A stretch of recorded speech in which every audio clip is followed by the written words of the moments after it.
Welcome to Trail Tales ARP a running podcast for every type of runner. with Sean Sobon and Russell the Runner. Hello, everybody. Welcome back to Trail Tales ARP, a running podcast from Shelburne, Ontario. Sean Sobon, and all the way from Waterdown, we've got the Canadian berserker, one badass dude, Noel Thomson. Noel, great to have you on the show, man. We just had a bit of a chit chat before we recorded, and I'm excited to talk to you, bud. Thank you. Thank you for the kind words. Yeah, man, I'm looking forward to it. Thank you for the opportunity. Yeah, absolutely, man. So I've got a lot of questions for you because I think we've got quite a few things in common, and I do want to pick your brain about some topics. But I'm guessing from your email address, you were born in 1981? Yes. Yeah. Okay. So we're born in the same year, bud. So we got that in common. We're both fathers. We both try to have that work-life balance. So we're going to kind of get into that. But first off, I want to talk a little bit about Sulphur Springs. So you're trail boss for Sulphur Springs. You kind of guide people around. So can you tell us a little bit about your role in that race? For sure. I can even talk about like from the beginning on how it began and like how I was even in that position. Sure.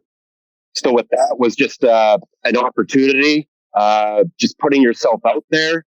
If you want to, this is for anyone. If you got a dream, you know, you got a goal, it's just that you just can't sit on it. Like if you have a vision, you got to put the work in and just, put yourself out there. And, I shared a message out to Mauro Campanelli, race director, and just shot him a message saying, "Hey, I think I could help out. I don't know if you just want to, let's just have a drink." And so we had a cup of coffee. I said, "Hey, this is what I'm looking at doing. Maybe you're interested and we could help each other out."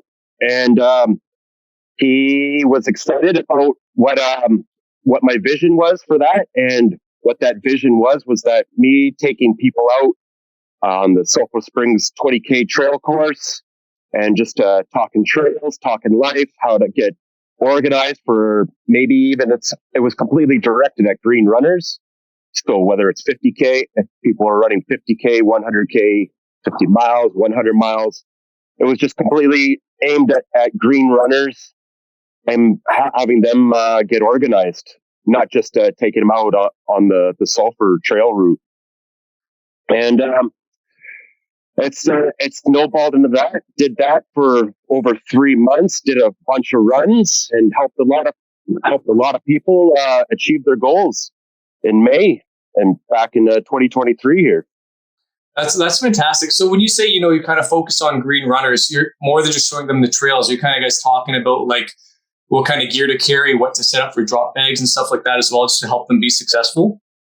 Yeah, totally. Like totally breaking it down where it's just like, hey, let's not think about the total distance that we're doing. Let's just think about the day. Let's think about how you're going to start your day. Like, whether it's just like wearing a certain pair of underwear, changing out your socks, what shoes are you going to wear? Decompressing, detaching after each 20K lap, because that's a bonus too when it comes to Sulphur Springs, because you can break it down mathematically, and it's just like if you're doing the 50K, it's just like, okay, I'm doing 2.5, and you can just set up a reward system where it's every time that you get up to base camp there, it's just like, okay, I'll give myself a little ice bath and clean the private parts off, or give myself a little sugary treat and then get right back out there and do another lap. Awesome. So a lot of those things people might have to learn the hard way. You're kind of trying to soften the blow a little bit and get them prepared. That's fantastic. Yeah. It's just giving guidance and just giving little tips out there. And, it was fun. Like I was able to cut like a little bit of fun promos like before the trail runs and like showed like, hey, this is how you can be an adult and bathe yourself while being a trail runner. And it was just hilarious. Like having like a little bucket with a rag and cleaning my private parts in front of people. And just like, this is how you stay away from the chief. It's just like. Polysport is your friend. Yeah, that's it. And Polysport is a great friend.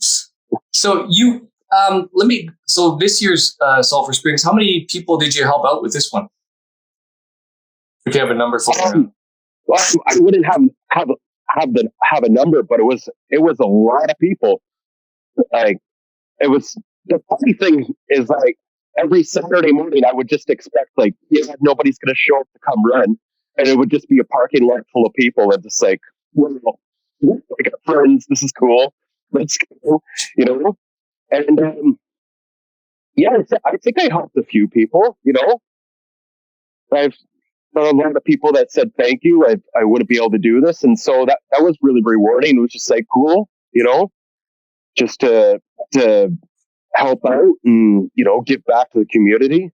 And help it grow. It was good. That's great. I'm glad to hear that there's so many people involved in the sport and so many new people coming up to the sport too. And it sounds like you guys are providing them a fantastic way to get introduced into the sport and set them up for success and all of those things, which is absolutely phenomenal. Let me ask you, Noel, how long have you been in the ultra running scene yourself? I started in 2018. My first trail race was in Halliburton. That was my first ever ultra run. And before I even started trail running, like, I was more sprint in the sprint distance triathlon course racing. So I had a really big level of fitness going into ultra running, but it was more short spurts. But I always had a get after it attitude. So I knew about enduring, how to endure, suffer and endure, and, you know, but that was and I was hooked. That's awesome. So you're still doing triathlons? I saw that you had posted up. You did Boulder Ironman. Is that recent? Yes, I did. I did the Boulder half Ironman. Actually, a week after I crushed Sulphur Springs. Nice. Which was, yes. So it's just like, that's good. You know, I had a week to recover, and then just go out and do a triathlon out in elevation there. That's fantastic. I've got a cousin who actually lives out in Boulder, and she's big into triathlons and stuff like that. So she's always into that, which is fantastic. I think personally, like, I love the idea of a triathlon, but the swimming part, I guess that's probably for most people a little bit scary, doing that open water swim and having all those people around you. So maybe a duathlon would be a good way to start. I don't know. I'll tell you that I want to bring it back to Boulder there. If you ever just want to feel lazy, go out to Boulder, because everyone's just running or cycling. They're just doing whatever. It's just like, do these people just, do you ever stop moving? Like, it's just like, but yeah, with triathlon, the open water swimming, yeah, man, it's totally different vibes. It's just like, it's you know, it can feel like a mosh pit, or what it's also nicknamed is the wash machine, where you're just getting sucked in, and, like, people are swimming over top you, people are grabbing you, and you're just like, it's like, it's not my room, like, what's going on, you know? And it can get pretty chaotic, especially when you're swimming, like, with, like, if it's a mass swim start, so you're swimming with 150 people at the same time. Yeah. You get boxed in pretty good. Yeah. See, you just talking about that chaos just gets me sweaty right now. Just thinking about it, man. I think my strategy would be to, like, kind of hang back, let the crowd go, and then I'll just enter the water nice and easy. But you know, swimming is so hard. There was a couple of years ago, like, I was having a good training block. I felt really fit with my running and cycling, and I was at my in-laws, and they've got a small lake. I'm like, I'm just going to go swim across the other side and back. And, you know, I was giving it a good go, but I felt like my heart was going to just pound out of my chest. It humbled me, that experience of just swimming in the water. It is a different animal. Yeah, it is. It's, you know what? It's been a long road with me on my process of swimming too. And that of just controlling your breath, it's totally different. It is totally different, because it's sometimes you just feel like you're suffocating, and you're just like, you feel that you have no control, and then you go into this panic, and then you're just like left there treading water, and you're like, oh my goodness, can I do this? Can I do this? Can I do this? And sometimes you just got to gather your thoughts and just even control that lactic, send your lactic acid in your chest, everything. Like your arms are cramping up, your legs are cramping up, and then your whole brain is just cramping up because you're just like freaking out so much. And that's just like when you get, I don't know, after a couple times putting yourself through those reps, that panic chamber, it does go away. And with me, like and actually a lot of people, it's like with that chaos, sometimes it's really actually really cathartic for a lot of people. Yeah. And it's just what's great about fitness and everything. Again, it's just controlling that chaos and be able to succeed from that. There's a huge amount of self-growth from that.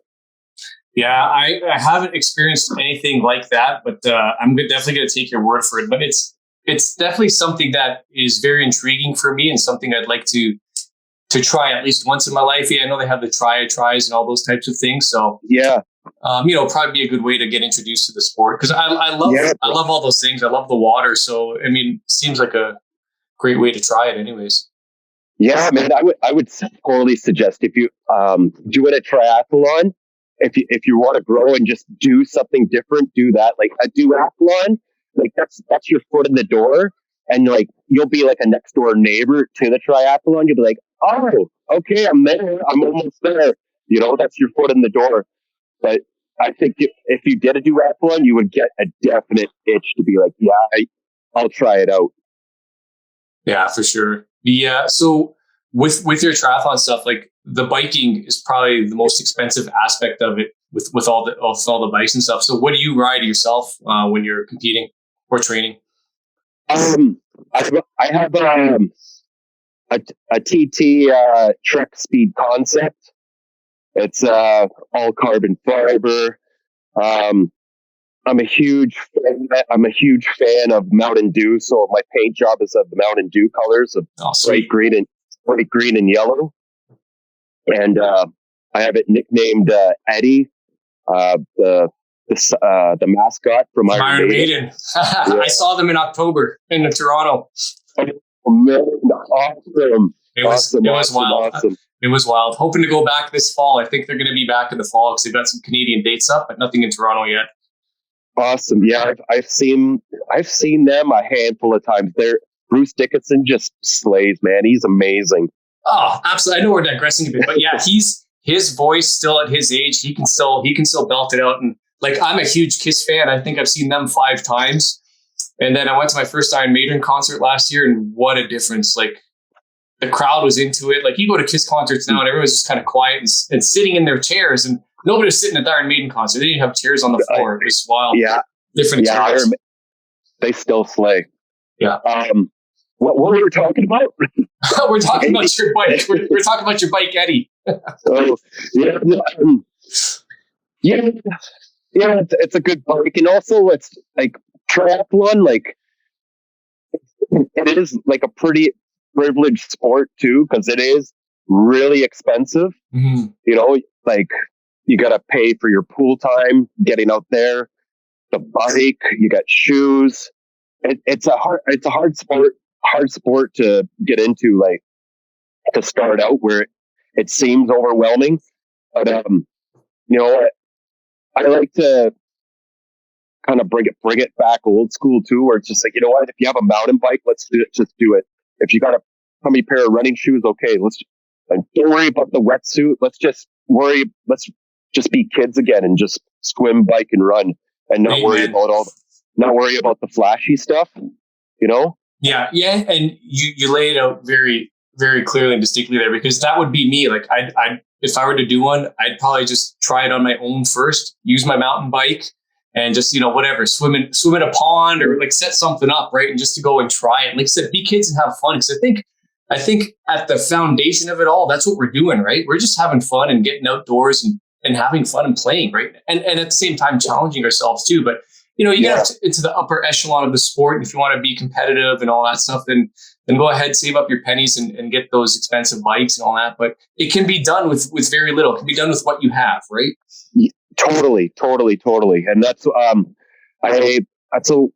what deters people a lot from triathlon. I try and I try and just be like, you know what? I just wanted an expensive bike. I like I want something nice, and you know, the wife, she allowed me to get it. Thank you. and, and it's just like, let's just keep it simple and just have fun with it at the end of the road. You know, it's just about swimming, biking, running, Yeah. and just earning it. Yeah. Yeah. It's funny though. You know what? If you are going to drop, you know, several $1,000s on a bike, at least that's good motivation to use it to justify the purchase, right? Like, okay, I got to do as many triathlons as I can now to get my money out of this. Yeah. Oh man, that's awesome. Yeah. So yeah, it's pretty cool, man. It's a world I'm not too well versed in, but you give me some good insight there. So let's move on here because we got a lot to talk about. So I want to talk about Kids of Steel and your coaching with them. So you're on location right now at a place where you do coaching, right? You're at the Y? Yes, I'm at the Waterdown YMCA. And this is what I call home base for the Kids of Steel triathlon program. Our team is called the Hammerheads Fighting Koalas. And we got three head coaches. I'm one of the three. The other coach is Dave Hopton and Matt Reed. Matt Reed is the OG. He is the owner. He's the creator of the team. He's done triathlon for over 30 years. He's an awesome swim coach. Awesome. He's one of my best friends. He's like a dad to me, older brother. He gave me the opportunity to rebuild this program 2 years ago after COVID. And, you know, it's just been a long road with this. I started with one kid, you know, and it's just through consistency, stability, structure. We've grown the program. We got almost 30 kids in total with the program. And it's just, you know, just keep it simple. I'm bringing my battle ropes. We do tug of wars. I bring my baseball bats just so the kids can have some freak out sessions and smash up some tires. And then we'll do some triathlon stuff and just trick them into running and trick them into cycling and swimming. It's been good, man. And today is Saturday, so I'll have the kids for 2 hours here. It's pouring rain outside today, so we won't be working outside today. We'll be heading into the gym and we'll be doing an hour's strength, and then we'll head into the pool and we'll be doing some swimming drills and just do some other fun stuff in the pool and for another hour. And yeah. That's awesome. I love how you were. You're gonna trick them into doing some running and stuff and some drills. So if they don't realize they're training for a purpose, right? Just make it kind of play based or fun for them, and they'll just excel, right? That's totally it. So like I'll set it up where it's like I'll have the cone set up where it's totally. What am I looking at doing here? What's the word? Oh my God. ADD. What's the word that oh my God. I've got a total brain going on here. I can't remember the words. Oh my God, you gotta see. It'll be like I'll set up like a boot camp for the kids where they'll like do like a circuit type of deal. Total circuit. Thank you. Yes, we're back on track here. Thank you. The light bulb went off. Hamster's back on the wheel. Okay, so like, we have this like workout down at the Burlington Beach, and I'll just have this ginormous 2 garbage pails, and then the kids will be set up into 2 different teams, and I'll have 4 or 5 gallon pails, and it'll be like, okay, you guys got to go out into like the Lake Ontario. You got to grab a bunch of water, and you got to farmer carry these back, and then they'll do like human wheelbarrows. I brought sandbags, so they'd be jumping with the sandbags, and then I'll make them have to tie their ankles, and they got to do jumping with that. It's just totally different. Like, and that's like strengthening their muscles and strengthening their ankles, and while they're playing in the sand, and they don't even know that by the end of it, after like 45 minutes of doing that, they've done a full body workout and they're like, oh my God, like they had fun, but they're like completely tired too. It's awesome. Yeah, I bet their parents love having them come home exhausted, but it's great type of training too, because it's like functional training, right? Yes. It's like, yeah. And that's my niche, strength and conditioning and then trail running. So that's the aspect that I bring to the triathlon team. I'm not this typical triathlon coach per se. I'm just bring a different layer to the onion. Yeah, which is fantastic. So let me ask you now, we're kind of talking about training and stuff. What would be the most important aspect from your perspective in terms of trail running to help somebody improve? Because, I've talked to a lot of people and they're prepping for, maybe their first ultra marathon or stuff. And they're like, yeah, I'm doing a lot of strength training, trying to be strong and everything. It's like, I don't know if, green runners, as you put it earlier, really know what they should be training in terms of strength for these ultra marathons. So strength training is number one. Okay, as a coach and for myself, if you ain't strength training, then you're wasting your time, and you're not going to have longevity, and you're not going to be happy. Your body's just going to break down in anything. It's just we need to surround everything with muscle. You got to help those ligaments strengthen, those tendons strengthen, all those little muscles everywhere. So I'm big on hip exercises, opening up the hips, strengthening the groinal area. So I say green runners, men, just what I like to build the squat. So sitting up and down on a bench. I know it's the most basic thing, but let's build that squat. And if you're going after a 100-miler, man, you want to start like what I like to do before a run. I'll just do 200 sitting up and down on a bench before I go running, and just activating the glutes, activating the hamstrings, the quads, the calves, and like just sitting up and down and getting that stretch. And you're sitting up and you just flex everything. You're gonna, trust me, you'll feel it after number 20. You'll be like, I have to do 80 more of these. Yeah. And that's how building the base there. Do you think part of the key is kind of like that high rep range to kind of build that muscular endurance? Because you could throw a squat rack on and throw some weight on there and do 8 to 12 reps and do that a couple times. Is it more beneficial to do kind of what you're describing, where you're doing the higher rep range, just kind of to help build that endurance? I know there's benefits for both, but we're talking specific for the trail running, right? Yeah, I would say, man, you got to have one heavy day. So like a heavy squat, heavy deadlift day, and then the others, it's just basics. It's body work.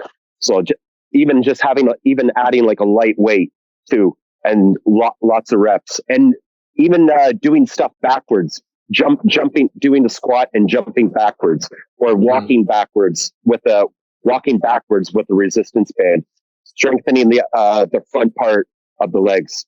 Yeah, a lot of people don't know, but doing slow work backwards is actually gonna help strengthen your knees. It's gonna help strengthen the front of your legs too. And that makes a lot of sense because you're working opposing muscle groups, right? So you kind of get that benefit. And it's funny, if you kind of mirror the strength training the way you just described it to somebody's normal like running plan, like you said, like you can equate the heavy days to like the track work or the speed days, right? Where you're not doing it every day, maybe once a week, twice a week, and then more of the endurance stuff is the bulk of the training, right? So yes, it's really also it's important to take those strength days and put it like a zing between those running days too.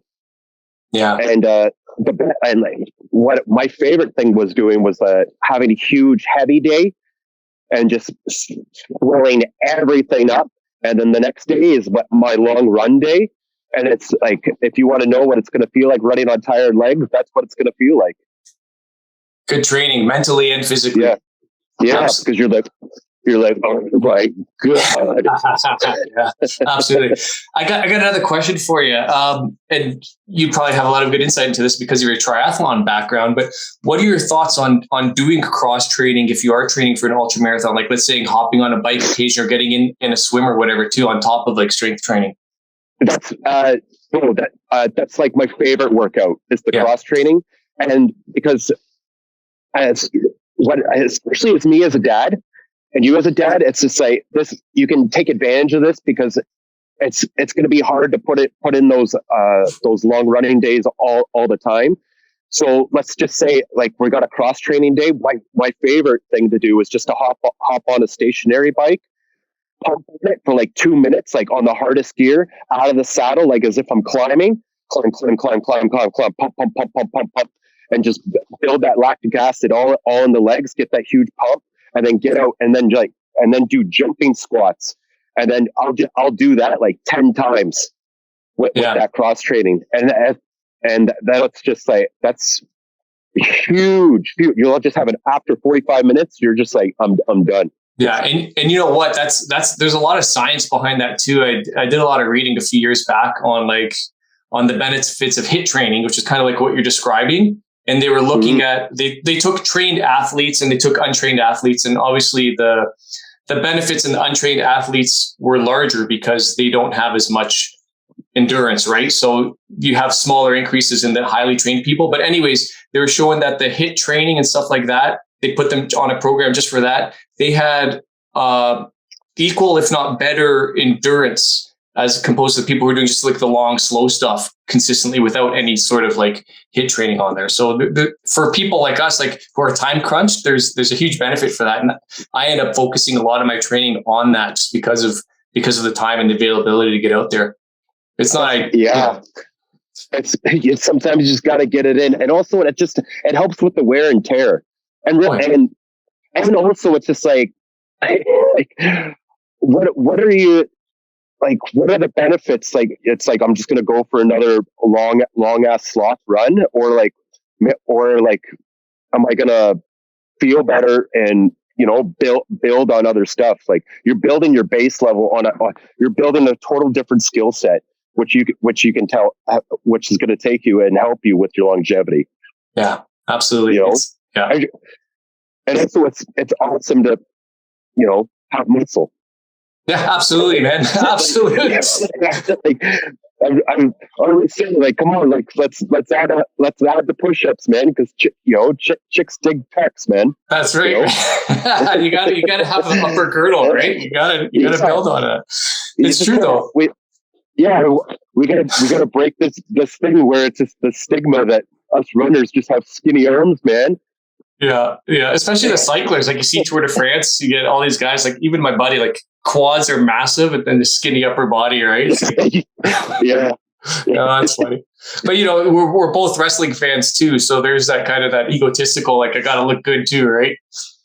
Yeah, absolutely. But it's funny, like with that endurance training too. One of the for myself, anyways, when I know I'm peaking or I'm doing really well, it's like if I'm going on a run, I hit a hill and I just crush a hill, and I'm like, like with that high intensity stuff, it's a good way to learn to be comfortable feeling uncomfortable, right? Because you get your heart pounding, your lungs burning and stuff, and you can sustain that for a period of time. It's like, okay, like, and it helps with your recovery. So I've had times where we've gone up a hill, no word of lie, I was running with 2 other buddies and we hit this hill and I just like crushed them. I got up there and I waited for them for like maybe 20, 30 seconds. And then I had a period where my training was not so great. I was busy and they destroyed me up the hill. Like it was just like the contrast there was crazy, right? Because they had been training and doing well. And then I was the guy at the bottom, right? It was again pretty humbling. I didn't like it. That's what's awesome about this. Like, and that's you can be whoever you want. You can say whatever you want, but it's just like that hill. That hill's the ultimate judge right there, and it just tests your character and tests your inner self, right? And absolutely. That's what's cool about it too, where it's just like you against the hill, Yeah, absolutely. It's a great gauge, a great humbler, and a great ego booster too, I guess, if you do it well. So yeah, that's pretty awesome. So one of the topics I wanted to really definitely pick your brain about is kind of like work-life balance between juggling a job, juggling family, and juggling your training as well. So, for myself, bit of a background. So I'm a shift worker. I work as a paramedic, and my wife is also a paramedic. So our shifts, like our house is crazy, right? Like a lot of times she's at work, I'm home with the kids. I'm at work, she's home with the kids. And on days we're both working, my in-laws are gracious enough to watch the kids for us. So I find myself, majority of my time, I'm home with my kids. So I can't get out and go do a long run with the kids. A lot of times I'll try to say, hey, you guys go on your bike, Dad is going to go for a run, and I'll take them out as much as they can tolerate. Or what I've done in the past few years is slowly built up a home gym. So I got my treadmill, I got my stationary bike, I got my weight rack in the garage now and stuff. And they get in their gym with me, and they'll jump on the treadmill and do stuff, which I love, like seeing them kind of get incorporated with that. So that's how I kind of try to balance everything. But for yourself, what's your kind of secret recipe? So I'll start by saying, like, all the parents that are listening, like, first off, you got to be kind to yourself, and you got to take the time. You got to take the opportunity and take the time for yourself. To what I like to say is, you got to water yourself. You got to let yourself grow.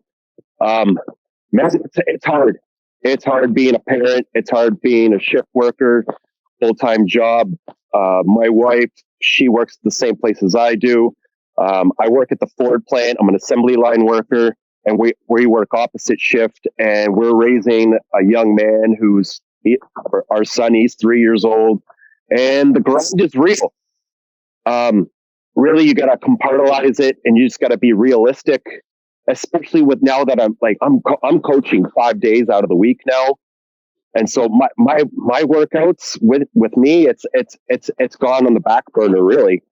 And I put these kids and my athlete that I've trained privately, they're on the forefront. They're on the oven. I'm cooking that meal now. But you gotta go. You just gotta, when you're at work, that your job is your work. And then you gotta go in that mental approach where it's just like, all right, what's going on after work? And just have your gear ready, like for that workout. So if I'm going to be running, it's like I'm going to be running with Troy. So I'm running with the stroller. So I'm going to have his diaper. I'm going to have his diaper ready just in case, even though I've taught him to take a shit in the woods. Which I'm very, very, very, very, very, very proud of. He's just like, yeah, and he's just like tree squats like a champ. It's awesome. Completely. It's a new one every time. It's amazing. It's so impressive.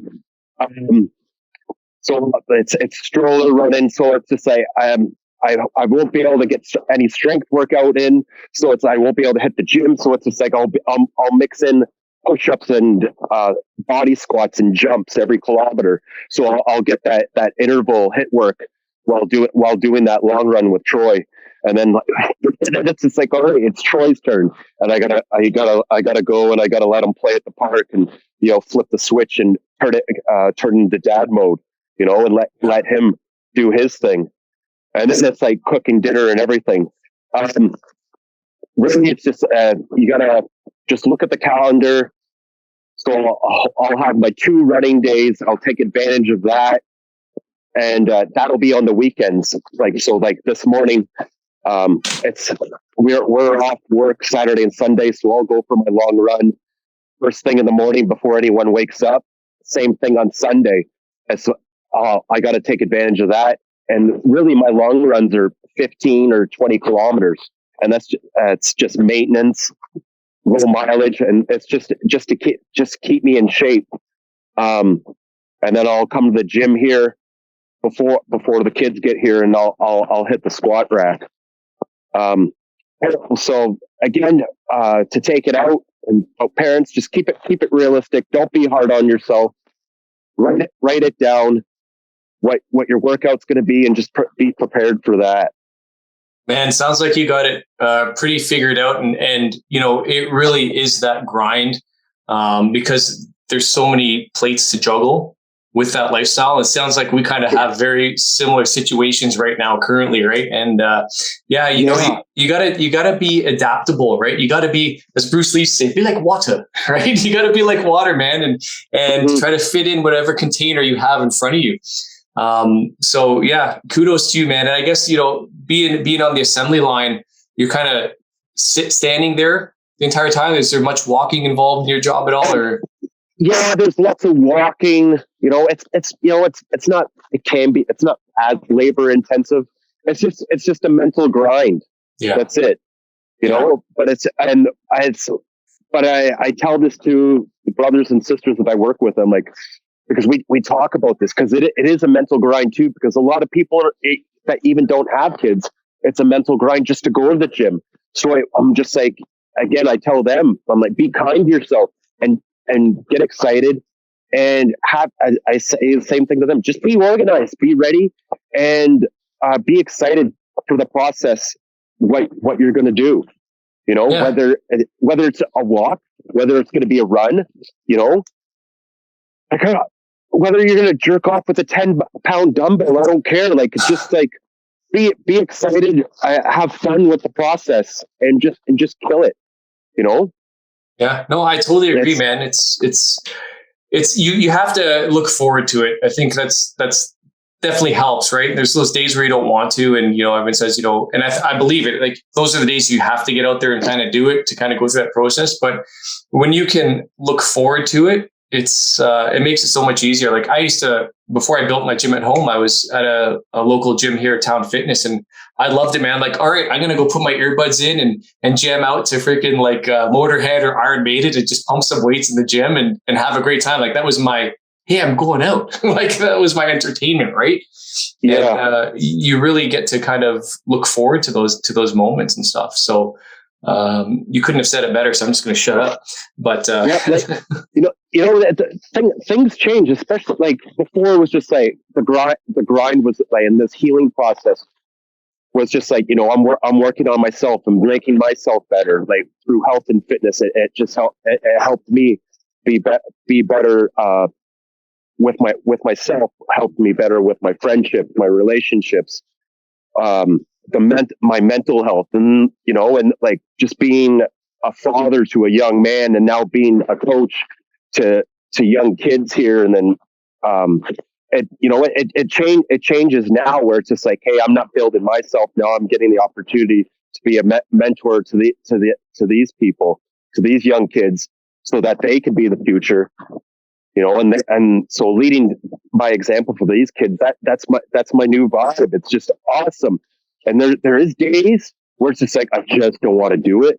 It's just like, I got my son with me. I'm going dad mode. And like, when I'm coaching the kids, it's just like, I'm dad mode still, because I have my son with me, and I'm like, I just don't want to do it sometimes. And then when they just like, it just takes one kid, they just go, yo, hey coach. And I'm like, I've just flipped the switch, and I'm like, let's go.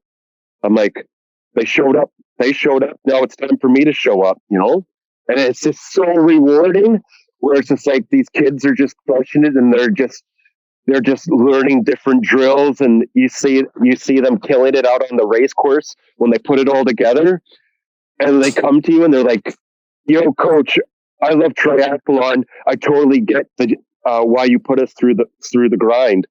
Thank you. And like, they're excited, and then like their parents are excited. And so it's amazing just to feel that energy from these boys and girls, and to get the thanks and the trust aspect from these parents. I'm tearing up right now, because just to get the opportunity. Yeah, it's these kids. It's awesome.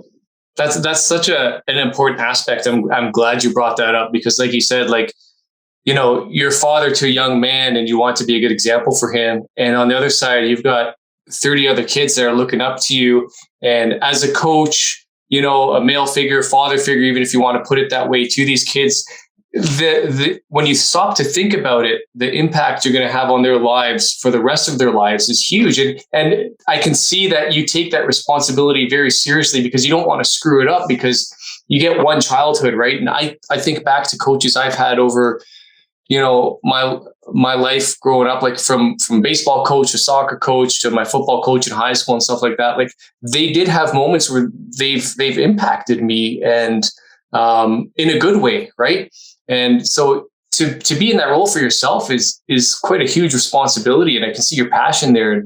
It's incredible, man.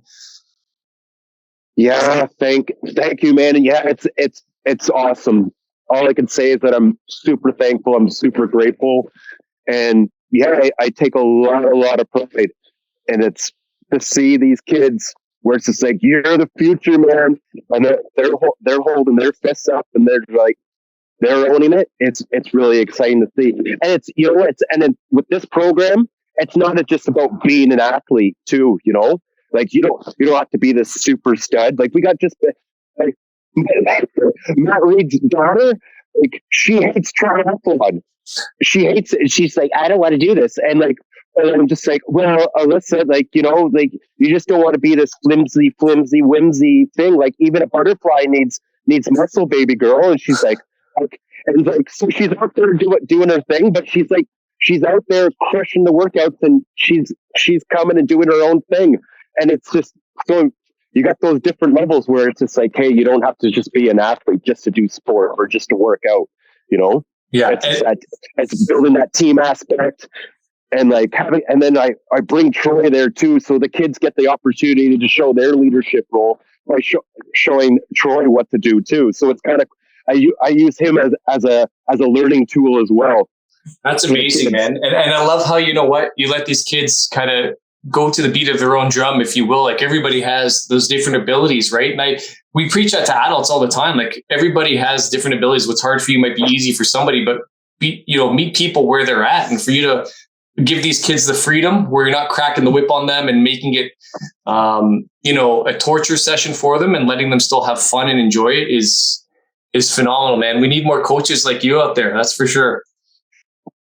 Thank you, man. And that's it. You know what? Coaching kids and all this is like just like adults too. And adults need to understand that too. But like sometimes, you know what? Kids are even more brave because listen, they just don't know. And that's what's great about it. Like once you get past that, and see, a lot of adults, you know what? You just got to get past your own insecurities and your own anxieties, because then you can grow too. Where it's just like, you just gotta get off the couch and not just do it, but like go for that walk and you'll feel a lot better. Just can't just say that, oh, I can't do this because you can't just have this poopy pants mentality. Yeah. You just you gotta again, be kind to yourself, but like just own it, man. Whether it's gonna be anything, and just be proud of what you're doing. Whether it's a walk, a 5K run, your 50K, whatever it's going to be. But don't compare yourself to others, build people up, and just help each other out, and that's it. And don't be a fucking dick. That's it, man. Just be a good human, right? Don't be a dick. Yeah. Absolutely. I remember, having the poopy pants attitude. I remember specifically one night, it was October, it was raining outside, and I hadn't done any physical activity. I was just feeling down on myself. And my wife's like, she comes up, she's like, go run. I'm like, I don't want to. She's like, get out the fucking door and go run. So I'm like, all right. So I got out there and I'm like grumbling and mumbling, and I get out and I'm running in the rain on the road. And we had just moved up to Shelburne. So it was kind of new for us. I wasn't so super familiar with the town, even though it's small. And I'm like, I'm just going to go. And the time I got home, I was a new man. And I thanked her for kicking me in the ass, because I was certainly going to not do it to myself, right? So you need other people sometimes to push you, right? Totally. And especially we all need that partner who's going to build us up, all right? And just even doing this sport, or even just working out, and even in life in general, you are as good as you are with the partner that you have, all right? Mm-hmm. And then you got to have that tag in, tag out approach, where it's just like if it wasn't honestly, if it wasn't for my wife, I wouldn't have this kids triathlon program where to be successful at it, or to be a coach, or to be this endurance athlete that I am today. If it wasn't for her to believe in me and just water me on that, where it's just like, yeah, go do it. Amen, man. You know? It's so important. Absolutely. I was going to call this segment "Love and Marriage" after the Married with Children Bundys, because they're both '80s kids. I'm sure you grew up watching that show if your parents let you. But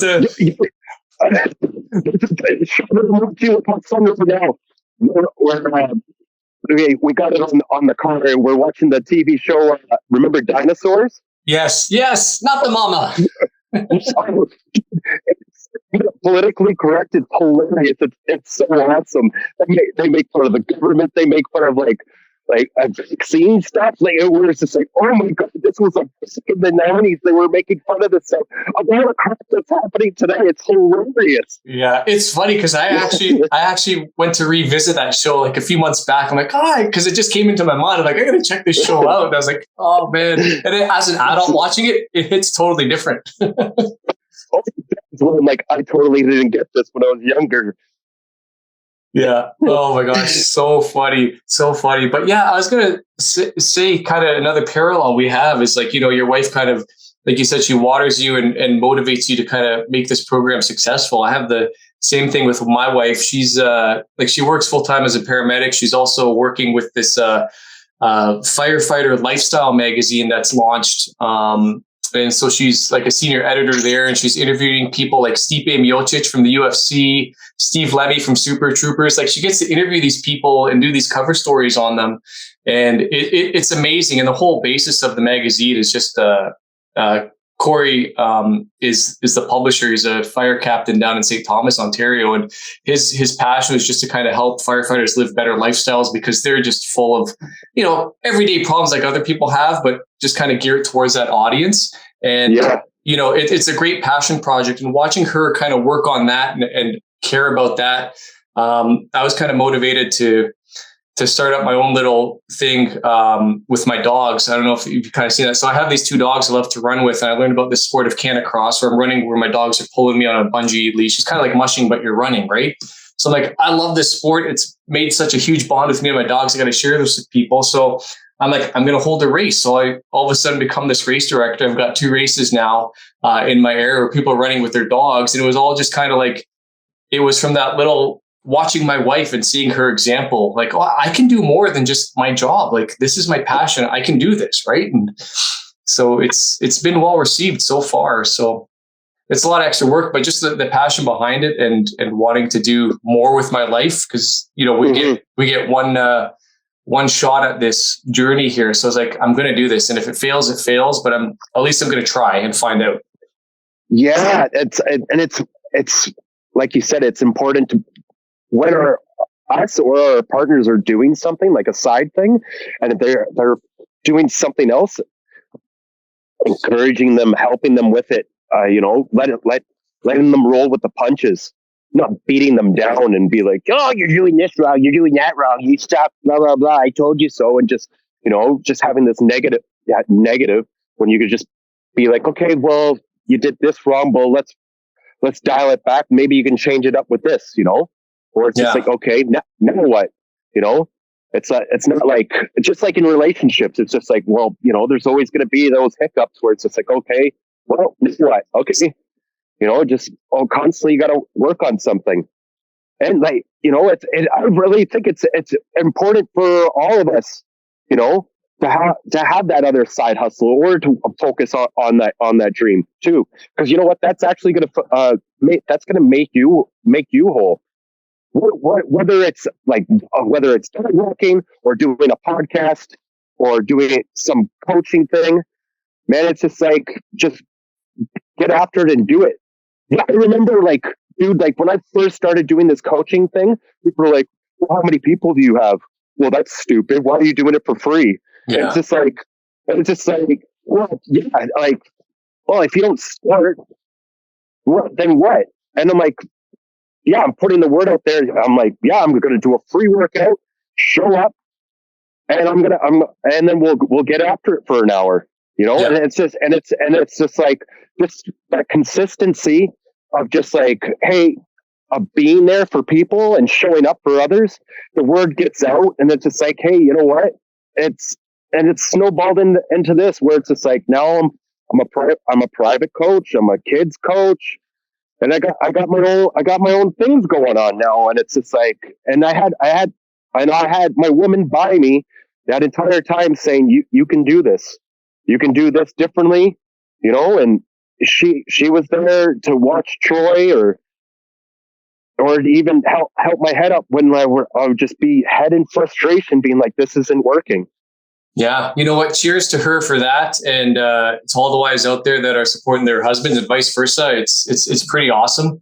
And like you said, like, people are saying, oh, it's stupid. You got nobody, you're doing it for free. It's like, well, nobody's doing these things for money. It's the side hustle, if you want to call it that, but it's more of a passion project is the way I look at it, because there's more to life than just your job and then your own personal training. And for you to be able to kind of share your gifts and your joy with other people, especially with kids, man, it's huge. And I think, that's how you live a fulfilling life. And you kind of touched on that too. Like when I have paramedic students, I always take students from college and, they have to get their clinical hours and stuff. One of the first things I tell them is don't make this job who you are. Like, this is your job, do it well. Care about the people you're caring for, but have a life outside of here. Otherwise, it's going to destroy you. That's right, man. Preach. Okay, that's only part. As it is, that your job is only part of your day. That's it. Okay, and you have to think with that mindset with anything, because if you go and you just let that be like, oh, this is who I am, that is just gonna freaking snowball of negativity, and it's going to set you down a path where you're not going to be successful. As you're not going to be successful with your health, you're not going to be successful with your friendships, your relationships. And the number one relationship is with yourself, because you're cheating yourself, because you're saying, "Oh, I'm not good enough to even take care of myself."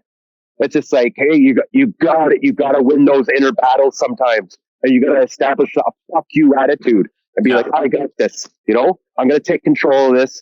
Whether it's just 100 push-ups, whether it's just going for a walk, again, it's just like just owning it. Yeah, absolutely, 100%, man. And a lot of people, like with haters and everything, these people that are poo-poo-pooing on whatever you're doing, on anything, whether you're running your 5K, whether you're walking, whatever, those people, you're dealing with their own demons, and they're taking their insecurities, their anxieties, and they're just projecting it onto you because they're not happy and because they're not doing anything. Yeah, or they just, exactly. Those are the dicks of the world. You said, don't be a dick. Yes. Don't be like those people. You got to lift other people up, right? Like, as you hear somebody doing something great or something that's challenging, lift them up, cheer them on, man. Like whether you succeed or you fail at it, that doesn't really matter. It's the fact that you're trying. For sure. Right? Man, like with those guided runs that I did with Sulphur Springs, there would be people where they had anxiety, or they told me their fears, their anxieties, and if they were just totally vulnerable, and it was like, listen, just break it down, man. Okay, we're here till the afternoon. Okay. Whether it takes us 4 hours to finish this 20K loop, whether it takes us 3 hours, listen, we're going to get it done. All right. So we'll walk the hills. We'll shuffle our feet a bit. It's okay, man. But we're just going to work through it. And it's just, and also again, running, especially trail running those hills, it's going to humble you.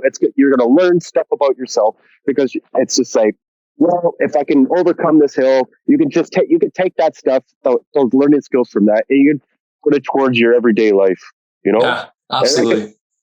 And to all the shit talkers and the dicks, like, you know what? Come run with us, run the hill, and the hill will be the ultimate judge. All right. And then you can go, and then we can start having a conversation till you're done blowing up. Okay? Yeah. Yeah. And the funny thing is, guys like you, if you're running with those types of people, you're not going to be telling them, see, I told you. You're going to be cheering them on. Come on, man, just go. Just keep moving, right? You're going to be there helping them up there. Man, boots on the ground, let's go. That's it, man. That's it. And if you're going to die with your boots on. It's just like Bruce Dickinson says. Yeah, man. Your trail shoes, I guess, right? I had a question for you that came up. I'm going to ask it now. seeing as you're in a position where you're a coach and you've got these youngsters underneath your wing, do you have any coaches or influences in your life growing up that kind of resonate with you today? I'd say my number one coach right now is my son. Awesome. All right. Okay. And, he just teaches me something new about myself, about control, just where it's just like, just breaking it down. He's my number one. Matt Reed, if it wasn't for like his friendship, his love, his support and everything, and that's just not in sport, man, that just in life. He is a giant layer with me. My wife, she's my life partner. That's, she's probably if it wasn't for her, she's helped me be the whole person that I am, helped me be the best man, be the, a better athlete, like an amazing, she gave me my son, and, she's amazing. So those are my big three, man. And, I got a lot of love and thanks to those three.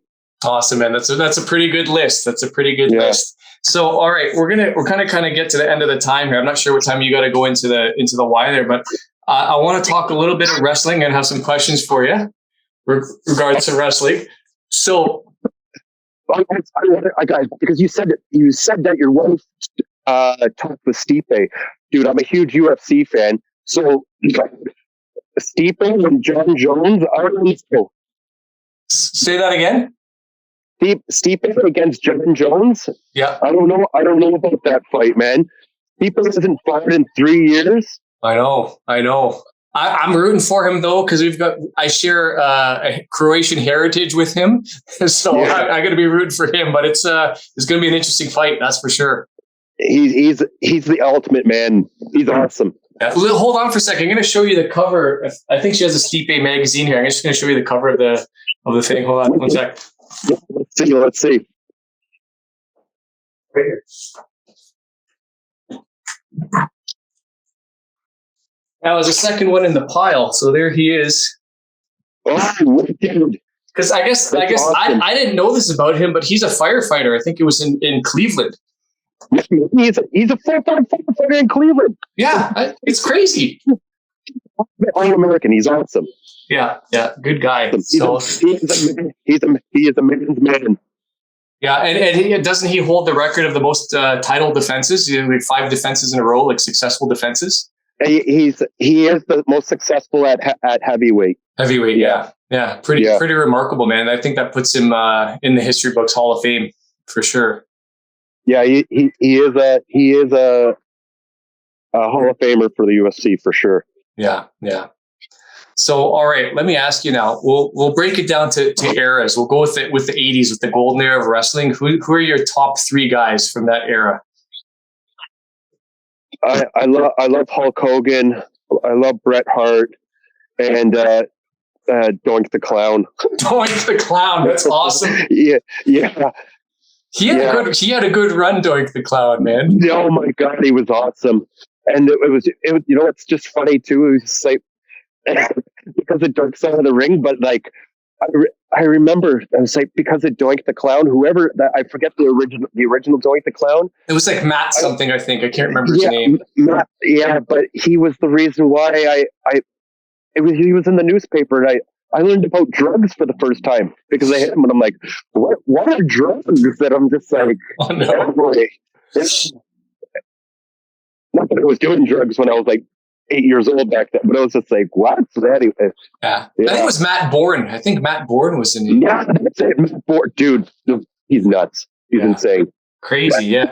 I definitely have Hulk Hogan and Bret Hart. I think when people ask me who my favorite guy is of all time, I put Bret Hart up there. I think just because when he cut a promo and the stuff he was doing in the 90s when he was champ, man, he was believable. Like, I thought he was like legit pissed off at people, and his ring work was amazing. So Hulk Hogan's obviously up there, and he was actually like the prime time 80s Hogan. Like, say your prayers, eat your vitamins, all that. That stuck with me through my life, and I still kind of have that mentality to today, right? To kind of be that good guy and kind of stand up and against all the bad things that are happening. I remember crying as a kid when him and Andre were going to fight, and I was just crying my eyes out. It was just like, I know.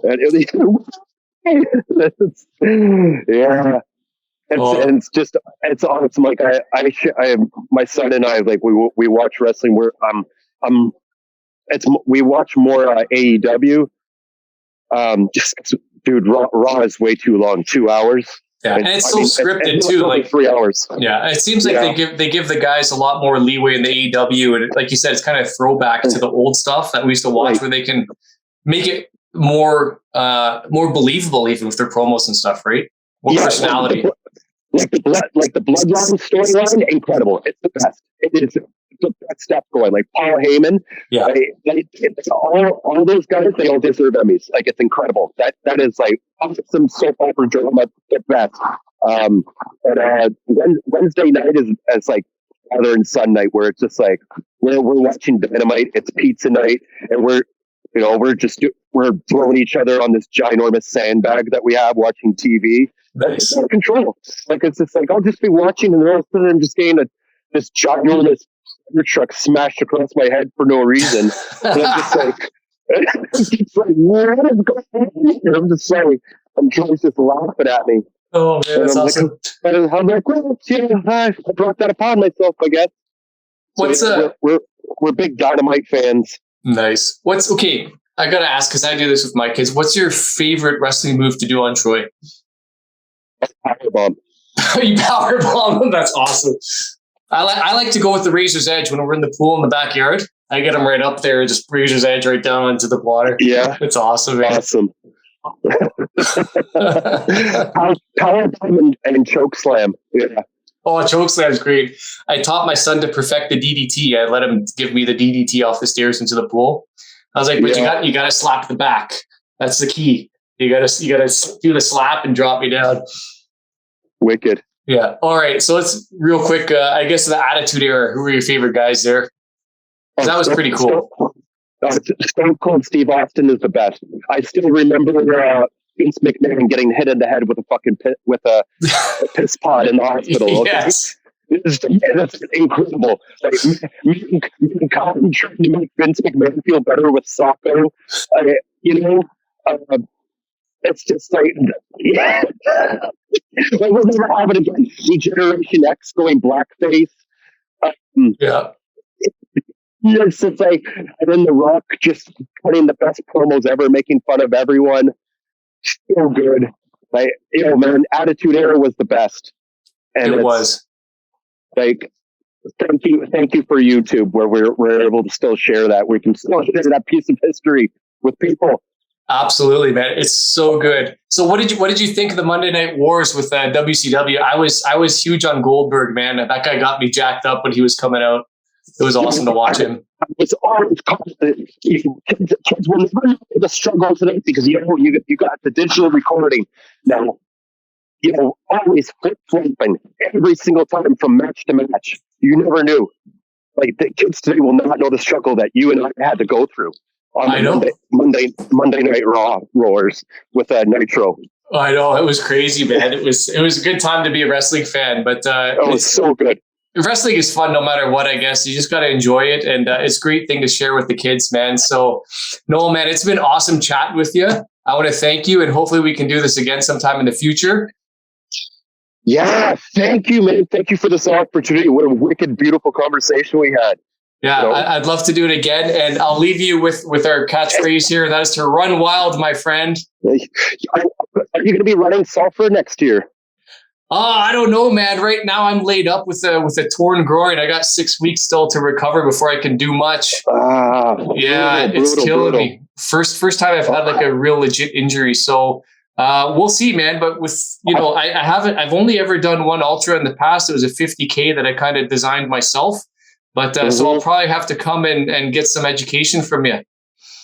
Yeah, I'm gonna be back there with the Sulphur team. It's gonna be bigger, better, stronger. Even like it's even more fun this year.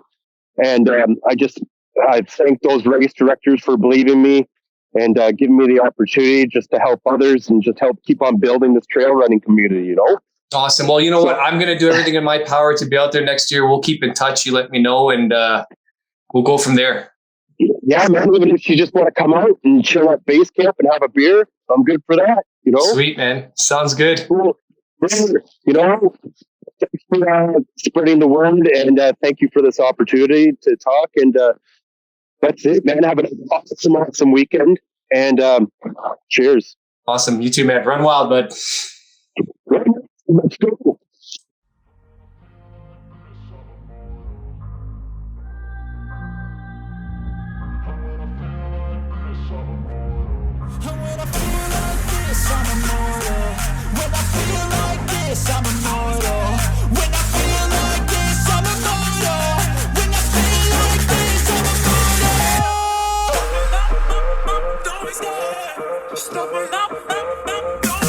And that's a wrap on this episode of Trail Tales ARP, a running podcast from Sean Sobon and Russell the Runner. Thank you very much for listening. Don't forget to follow us on Instagram at trail_tales_ARP. Check out our YouTube channel at Trail Tales ARP, and you can catch us on Spotify, Apple Podcasts, or wherever you get your podcasts from. Please don't forget to subscribe and leave us a review. Catch you next time. Run wild. No, I'm never turning back. I won't stop. I'ma fight until there's nothing left. It's so what? You're gonna be hurting bad, cause I've been to hell and back. You don't wanna make me mad. I stay strong. You will never see me crack. And if you get in my way, you gonna feel the wrath. Gotta say it to my face while he's looking back. Mirror breaks after math. When I